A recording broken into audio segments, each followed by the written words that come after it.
Fala, minha amiga, fala, meu amigo, sejam muito bem-vindos. Você que não me conhece, eu sou o Lula e você está no canal Lula Foco no Fato. Eu tenho 51 anos, sou formado em arquivologia, sou um arquivista por formação pela Universidade Federal da Paraíba e agora licenciado em História. Olha aí, hein? Tô chegando junto. E você está nesse canal onde nós falamos um pouco sobre análise e críticas políticas. E vamos falar hoje sobre a queda de popularidade do Jair Messias Bolsonaro. Antes de mais nada, se você já conhece o nosso canal, mas ainda não é inscrito, agora é a hora de você se inscrever. Vamos falar, pessoal, sobre esse evento aqui que ocorreu no último domingo, lá na Avenida Paulista.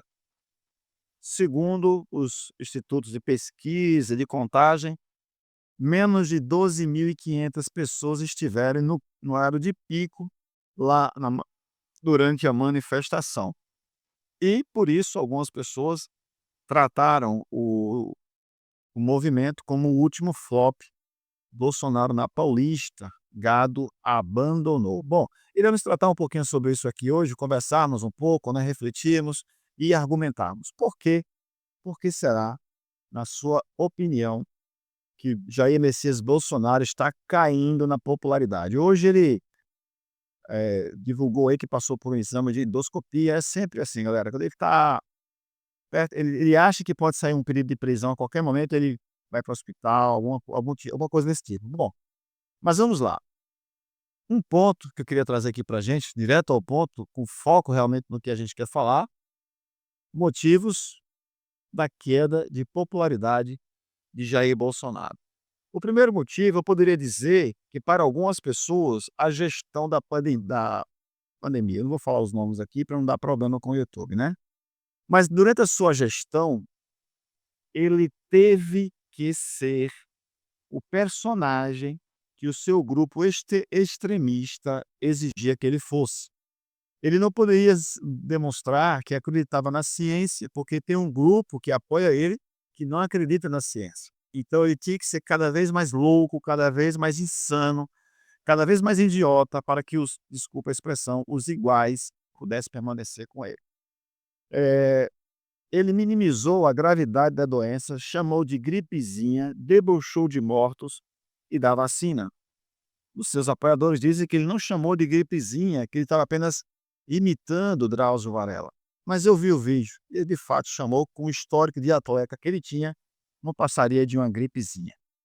Atraso na compra de vacinas, os seus apoiadores dizem que a vacina não estava pronta.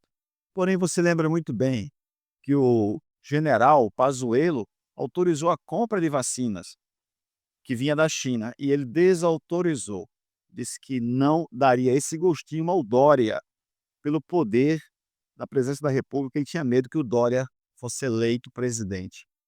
Falta de empatia, zombarias públicas com uma frase: "E daí? Eu não sou coveiro", ao falar de mortos. Pegaram muito mal com a população. A população, mais ou menos, né, pessoal, existe uma grande parte da população que gosta disso aí, que é desse tipo mesmo, tem essa personalidade. Tomara que seja a minoria, ainda um número grande, tá. Mas a grande maioria da população ficou assim, tipo: "Quem é esse cara? Quem é esse camarada que tá falando essa loucura?". Crise do oxigênio em Manaus, mais um episódio dessa gestão, na minha opinião, muito, desastrosa da pandemia. Seria tão fácil se fosse uma pessoa normal na presidência da república. Segundo ponto, a crise econômica e alta da inflação. Claro, os defensores deles vão falar: "Mas teve a crise da pandemia", e é verdade. Teve guerra lá, é verdade, lá na Rússia teve guerra no final do seu mandato. Só que seu mandato foi de 4 anos, e durante os 4 anos ele não conseguiu governar como se dizia que governaria. Então, para mim, isso aí é uma parte importante para mim. Para alguns de seus seguidores ou muitos de seus seguidores, isso aqui não importa, tá, gente? A inflação pode bater no teto, a crise econômica pode ser forte como for, basta ele falar 4 palavrinhas: ou pela família, pela liberdade, pelo que mais que ele fala? Pátria, família, liberdade e outra coisa mais que ele fala. não lembro qual a outra palavra, ainda bem que eu esqueci também, né. Mas eles metem religião no meio, então as pessoas não querem saber disso aqui não, quer saber da religião. Terceiro ponto, desrespeito às instituições e o discurso de golpe. Ele disse sempre: "Ah, se eleições sem eleições", como é que é, rapaz?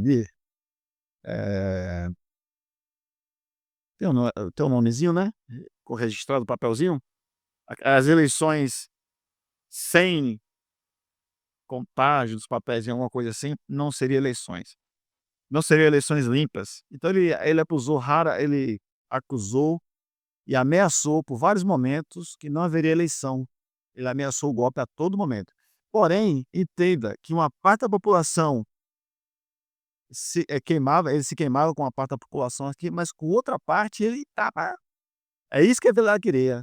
Lá como lá em Vargas, como também lá em Jango, Jânio Quadros, era isso que a galera queria, um golpe. A galera pede um elefante na sala e não sabe o que está pedindo. Próximo ponto é envolvimento da família em escândalos, como rachadinhas, como comprar móveis, em dinheiro vivo. Deixa eu ver aqui. A Michelle Bolsonaro recebendo dinheiro na conta do ex-assessor Queiroz e mais, né. Falta de propostas concretas, nunca teve propostas concretas na verdade. Ele só tinha bravatas. Mais uma vez, esse aqui é um item que não faz diferença para os seus adoradores.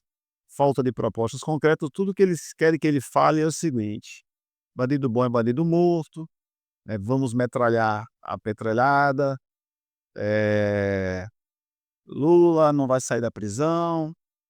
O que eles gostam disso, né, e ele faz exatamente o que eles gostam.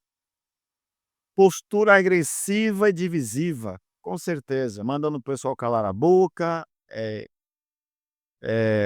ameaçando, né, tentando se impor, especialmente quando são mulheres. Eu gostaria de um dia me encontrar cara a cara com ele e ver se ele teria realmente, não que eu seja uma pessoa violenta, eu de fato não sou, sou uma pessoa da paz, tá? Mas é impressionante como ele se tenta se impor para mulheres, não foi só Maria do Rosário não. Várias mulheres que ele mandou calar a boca, inclusive uma mulher, ele disse que estava voltando pelo impeachment daquela mulher, em memória do tal do Ustra, que tinha sido o torturador daquela mulher. Então, é um cara, na minha opinião, nojentinho e covarde. Só a minha opinião, tá? Não sei o que é que vocês pensam sobre isso. 7, oposição crescente e organização da resistência. Claro, depois que ele fez todas as quecas que ele fez, as cacas que ele fez, aí realmente ficou mais fácil de, fortalecer uma oposição sobre ele. Oportunismo e conveniência. Teve essa parte aí também, tá? Oportunismo e conveniência. Bom, gente, vamos fazer o seguinte, depois de tudo isso que eu falei aqui, na verdade, para mim, vamos falar sobre 2 pontos aqui que eu acho que são os principais.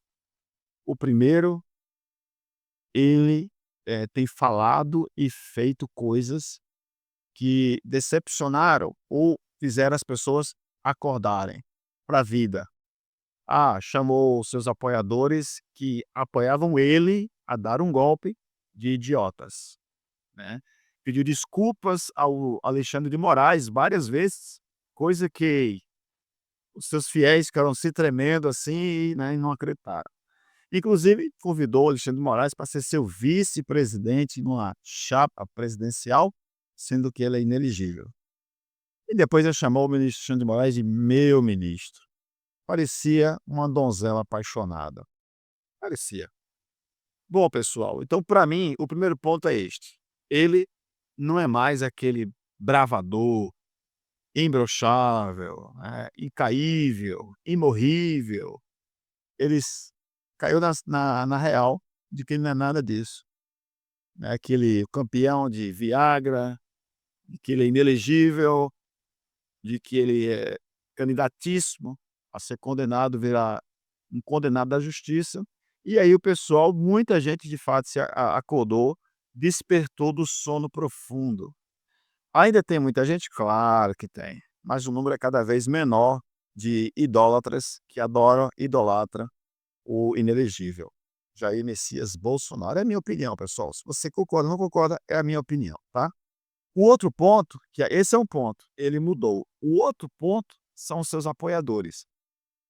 Muita gente que estava apoiando, queria aparecer. Sabe aquele papagaio, dizem papagaio de pirata, né, a expressão?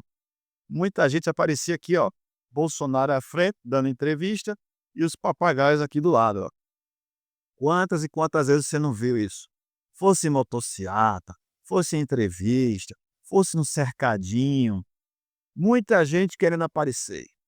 E queria ter uma oportunidade, porque foi a primeira vez que eu lembro que um presidente fez um cercadinho ali e deixou com que as pessoas aparecessem.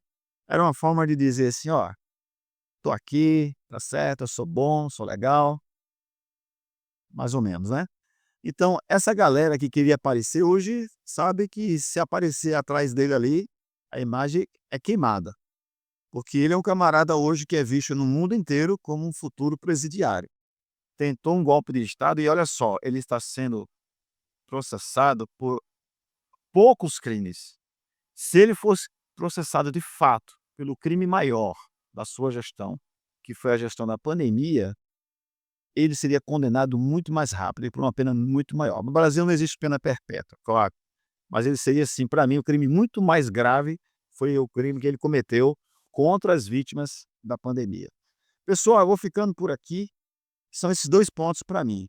Ele mudou, não é mais um leão, não é mais imbrochável. Agora ele é bem brochávelzinho, tá, e um gato carente, medroso, tem medo até da chuva e de Xandão. E o outro é que tinha muita gente que queria aparecer e agora não quer mais aparecer ao lado dele, não é por nada não, é porque está se queimando, basicamente isso. Muita gente fez a sua vida atrás dele, do Bolsonaro. Ganharam notoriedade, ganharam publicidade gratuita, ganharam likes, ganharam seguidores e foram candidatos a vereador, deputado, prefeito, até senador. E agora eles fizeram a vida deles financeiramente por causa do Bolsonaro, agora não precisam mais dele, né, e ele está se queimando aí. É isso, meus amigos e minhas amigas, eu vou ficando por aqui, deixando para você o meu abraço e os meus votos que você esteja bem, de saúde, e se não tiver, tenha paciência, porque nesta vida tudo passa. Um abraço para você e a gente tem que continuar trazendo as reflexões, os argumentos, mostrando às pessoas para que elas despertem do sono profundo. O Jair Messias Bolsonaro é um enganador, é um falso Messias. Não estou falando Messias de Jesus, tá? É o Messias dessa igreja, seita religiosa chamada Jair Messias Bolsonaro. Um abraço, pessoal. Até amanhã. Até o próximo vídeo. Ah, não se esqueça, tá? Deixa o seu like, se inscreve no canal. Nossa meta é chegarmos a 2.000 inscritos até o final deste mês. Conto com a sua inscrição. Gostando ou não gostando do conteúdo, você é convidado a estar aqui conosco para conversarmos e dialogarmos e refletirmos juntos. Tchau!